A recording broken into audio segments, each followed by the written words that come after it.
سردار جی، یہ جو railway road کے اوپر آپ لوگوں کے لیے ایک ریڈ کارپٹ بچھایا جاتا ہے پچھلے کچھ 6-7 سال سے تو میں دیکھ رہا ہوں، میرا خیال ہے، وہ بتائیں اس کی کیا ریزن ہے؟ وہ آپ کی مذہبی رسومات کا حصہ تو نہیں ہے نا؟ ریڈ کارپٹ یہ ہمارے بہت ہی محترم شاہ جی ہیں، سید جمیل عباس شاہ صاحب، ہمارے ایک مسلم بزرگ ہیں جن کی طرف سے گرو نانک دیو جی مہاراج کی عقیدت میں، گرو گرنتھ صاحب جی مہاراج کے ادب میں، کیونکہ پالکی صاحب میں گرنتھ صاحب ہوتا ہے جی، اس کے ادب میں اور آئی سنگتوں کے لیے یہ کارپٹ جنم استھان سے 11 صاحب تک ہر سال بچھایا جاتا ہے۔ یہ ہمارے ایک مسلم بزرگ ہیں، بھائی ہیں، ان کی طرف سے ہر سال ہوتا ہے، اور اس سے بڑی مثال مذہبی ہم آہنگی کی پوری دنیا میں آپ کو نہیں ملتی۔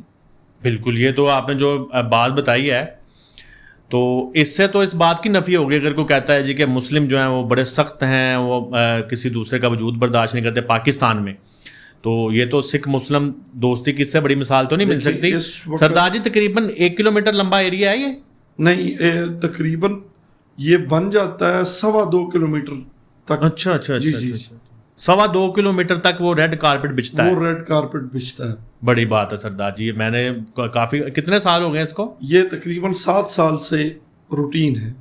اور یہ ایک شاہ صاحب ہیں، صرف ریڈ کارپٹ نہیں ہوتا، شاہ صاحب کی طرف سے پورا ایک ٹرک آتا ہے جس میں جوسز، جس میں مختلف اقسام کے جوس ہوتے ہیں، پینے والا پانی ہوتا ہے، باقاعدہ پرساد وہ بنا کے تقسیم کرتے ہیں، پورا ٹرک تقسیم کرتے ہیں اور ہر سال کرتے ہیں۔